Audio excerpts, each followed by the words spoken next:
Hello everyone, welcome back to the YouTube channel Dr. Alam Services. I am Mohammad Wais Alam, third year MBBS student at government medical college Fatehpur. अभी इस video में बात करने वाला हूँ security जो मनी है वो कब, कैसे और किन किन स्टूडेंट की जो है रिफ़ंड होगी। पूरा प्रोसेस डिटेल में डिस्कस करने वाले हैं। जितने भी स्टूडेंट ने 2024 में काउंसलिंग की है, वो चाहे MBBS कोर्स के लिए हो, BDS BSc nursing, BAMS BHMS BOMS या किसी भी काउंसलिंग के लिए हो, उसका पूरा डिस्कशन यहाँ पर रहने वाला है। बेसिकली जितने भी कोर्सेस नीट के अंदर आते हैं, तो उन सभी का सिक्योरिटी अमाउंट रिफंड का प्रोसेस क्या है, कब, कैसे और किन किन स्टूडेंट की आएगी सिक्योरिटी अमाउंट वापस, तो पूरा इसमें डिस्कशन करेंगे। जो लोग भी चैनल पे नए हैं वो चैनल को सब्सक्राइब करें, वीडियो को लाइक करें और अपने फ्रेंड्स में ज़रूर शेयर करें। और एक चीज़ ध्यान रखें कि अभी सिक्योरिटी रिफंड से रिलेटेड कई सारे नोटिफिकेशन आने बाकी हैं ऑफिशियल वेबसाइट पर भी, और पूरा प्रोसेस जो है सिक्योरिटी रिफंड का भी आपको टाइम टू टाइम अपडेट मिलता रहेगा इसी चैनल पे। तो जिन लोग ने भी काउंसलिंग की थी वो सब लोग चैनल को सब्सक्राइब करके रख लें, ताकि कोई भी अपडेट सिक्योरिटी रिफंड से रिलेटेड आता है तो आपको मिल जाए, क्योंकि इस पर जैसे कोई नोटिफिकेशन आएगा हम उसका अपडेट ज़रूर देंगे सभी स्टूडेंट के लिए, वो चाहे MBBS BDS के हों या फिर आयुष काउंसलिंग के स्टूडेंट हों। ठीक है, सबसे पहले हम बात करेंगे रूल्स क्या हैं सिक्योरिटी अमाउंट रिफंड होने के, और किस किस की सिक्योरिटी वापस आएगी और कैसे आएगी। देखो, सबसे पहली बात की जाए कि किन स्टूडेंट की जो है सिक्योरिटी अमाउंट वापस आएगी, तो वो सभी स्टूडेंट जो एलिजिबल हैं सिक्योरिटी अमाउंट रिफंड के लिए, यानी उनकी सिक्योरिटी अमाउंट जब्त नहीं हुई है। अगर सिक्योरिटी फॉरफिट नहीं हुई है तो वो वापस आएगी। ऐसे स्टूडेंट जैसे फर्स्ट राउंड में किसी को कॉलेज मिला और उन्होंने नहीं लिया, क्योंकि फर्स्ट राउंड में फ्री एग्जिट होता है, तो उस केस में उनकी सिक्योरिटी बची रहेगी। उसके बाद अगर किसी भी राउंड में पार्टिसिपेट नहीं किया या किसी और राउंड में कॉलेज नहीं मिला तो उस केस में सिक्योरिटी अमाउंट वापस आ जाएगा। लेकिन उसके बाद किसी राउंड में आपको कॉलेज मिला और आपने एडमिशन नहीं लिया, तो इस केस में साफ रूल है कि आपकी जो सिक्योरिटी अमाउंट है वो जब्त हो जाएगी। तो किसी भी काउंसलिंग में हो, अगर आपकी सिक्योरिटी जब्त हो गई है तो उस केस में आपका जो अमाउंट है वापस नहीं आएगा। बाकी कई सारे स्टूडेंट की क्वेरी ये भी थी कि अगर किसी राउंड में उन्होंने पार्टिसिपेट नहीं किया तो क्या उस केस में उनकी सिक्योरिटी अमाउंट वापस आएगा। तो डेफिनेटली वापस आएगा। कई स्टूडेंट ऐसे होंगे जिन्होंने पहले राउंड या दूसरे राउंड में पार्टिसिपेट किया, उसके बाद पार्टिसिपेट कर नहीं पाए या फिर करना ही नहीं चाहा, तो इन सभी केसेस में आपकी जो सिक्योरिटी अमाउंट है वापस आ जाएगा।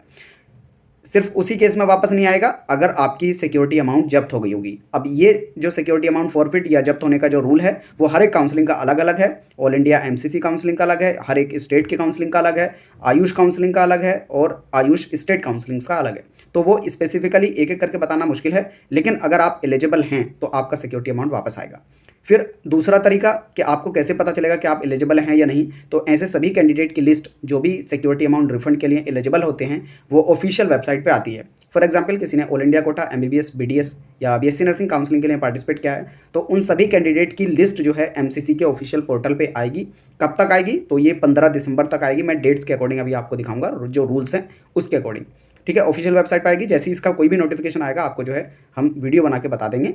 और उन स्टूडेंट का जब लिस्ट आ जाएगी, उसी तरह से अलग अलग स्टेट की काउंसलिंग होंगी, तो हर एक स्टेट की काउंसलिंग जो है अपनी लिस्ट निकालेगी कि ये स्टूडेंट जो है एलिजिबल हैं और ये स्टूडेंट इनएलिजिबल हैं, यानी उनकी अमाउंट नहीं आएगी। तो जिन स्टूडेंट का भी लिस्ट में नाम आएगा रिफंड के लिए, वो नोटिफिकेशन आने के 30 दिन के अंदर अंदर जो है आपका अमाउंट आ जाएगा।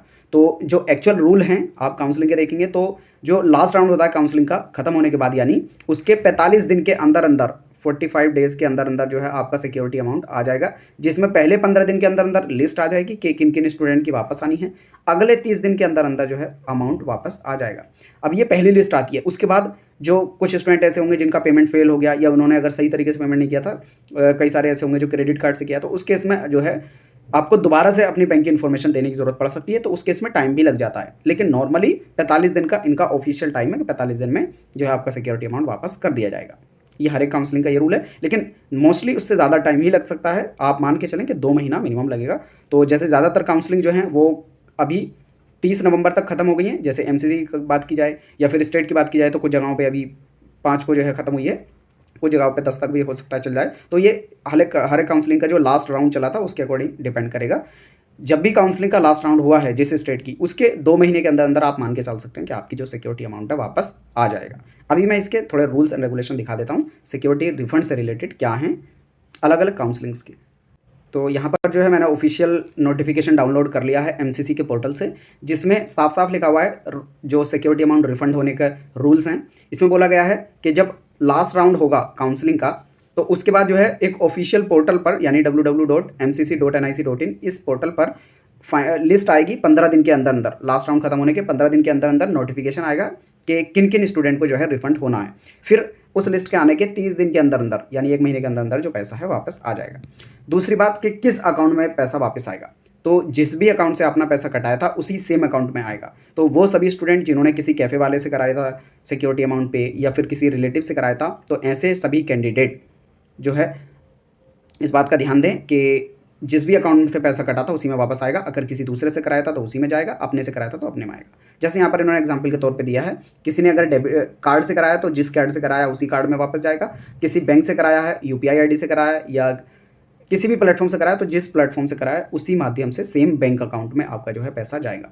फिर जैसे ही पेमेंट हो जाएगा तो उन सभी कैंडिडेट की लिस्ट भी दी जाएगी कि इन स्टूडेंट का जो है पैसा भेज दिया गया है किस अकाउंट में, और उसकी जो आईडी है मतलब जो पेमेंट आईडी है वो भेज दी जाएगी। उससे आप जो है ट्रैक भी कर सकते हैं कि पैसा किस अकाउंट में गया है।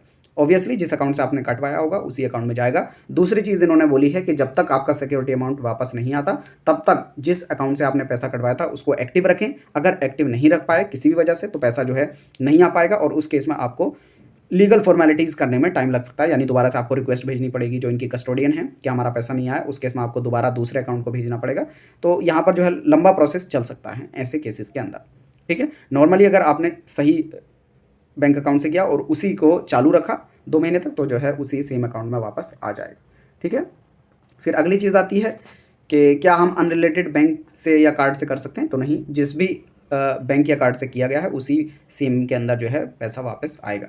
फिर कुछ स्टूडेंट ऐसे होंगे जिन्होंने मिस्टेकनली डबल टाइम जो है पेमेंट कर दिया होगा, तो ऐसे स्टूडेंट जब भी किया था उसके 30 दिन के अंदर अंदर उनको पैसा मिल गया होगा, हालांकि इससे यहाँ पर लेना देनी है। फिर अगली चीज़ आती है क्या हमें रिक्वेस्ट करनी है, तो कई सारे स्टूडेंट सोच रहे होंगे कि उनको कोई फॉर्म भरना है या कुछ करना है, तो आपको कुछ नहीं करना है, अपने आप ही पैसा वापस आ जाएगा। आपको कुछ भी करने की ज़रूरत नहीं है, जिस भी अकाउंट से कटवाया था उसमें अपने आप वापस आ जाएगा। जो पूरा प्रोसेस है एमसीसी को करना है या जो भी आपकी काउंसलिंग वेबसाइट है उसको करना है। ये सेम रूल जो है आयुष काउंसलिंग के लिए भी रहने वाले हैं। स्टूडेंट अलग अलग चीज़ों को ना पूछें क्योंकि जो रूल है वो सेम है वापस होने के। जिस अकाउंट से कटाया था आपने, चाहे आयुष काउंसलिंग की हो, चाहे एमसीसी काउंसलिंग की हो, चाहे किसी स्टेट की काउंसलिंग की हो। लेकिन हाँ, अगर कोई ऐसे स्टेट है जहाँ पर बैंक की डिटेल अलग से ली गई थी रिफंड होने के लिए, जैसे उत्तराखंड आयुष काउंसलिंग में मैंने ये देखा था, कुछ रजिस्ट्रेशन किए थे तो उसमें अलग से बैंक की डिटेल मांगी गई थी कि जिसमें पैसा वापस किया जाए, तो उसमें ज़्यादातर चांस है उसी बैंक अकाउंट में वापस किया जाए जिसकी इन्फॉर्मेशन ली गई है। बाकी मेजॉरिटी जगहों पर जहाँ से पैसा कटा है, जिस बैंक से पैसा कटा है उसी में वापस जाए।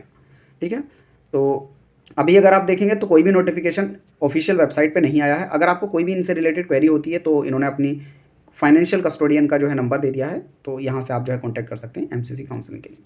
अभी मैं आपको दिखा देता हूँ ऑफिशियल वेबसाइट पर। तो यहाँ पर अगर देखेंगे तो कोई भी नोटिफिकेशन अभी तक नहीं आया है कि कौन कौन कैंडिडेट एलिजिबल हैं। आपको या तो यहाँ करंट एंड इवेंट के सेक्शन में नोटिफिकेशन देखने को मिलेगा या फिर न्यूज़ एंड इवेंट के सेक्शन में आपको नोटिफिकेशन देखने को मिलेगा। यहाँ पर न्यू नोटिस आएगा जिसमें सभी स्टूडेंट के या तो रोल नंबर लिखे होंगे या स्टूडेंट्स के नेम या फिर ऑल इंडिया रैंक, किसी भी तरीके से जो लिस्ट निकाल सकते हैं उसमें लिखा रहेगा कि ये स्टूडेंट एलिजिबल हैं और इनका पैसा इतना इतना आएगा। फिर जब पेमेंट हो जाएगा, और ये भी ध्यान रखें कि पहली लिस्ट जाएगी तो उसमें ये नहीं है कि सभी का आ जाएगा, बहुत सारे स्टूडेंट का हो सकता है उससे अगली लिस्ट में आए, उससे अगली लिस्ट में आए, कई सारे बार में होकर जो है पेमेंट आता है।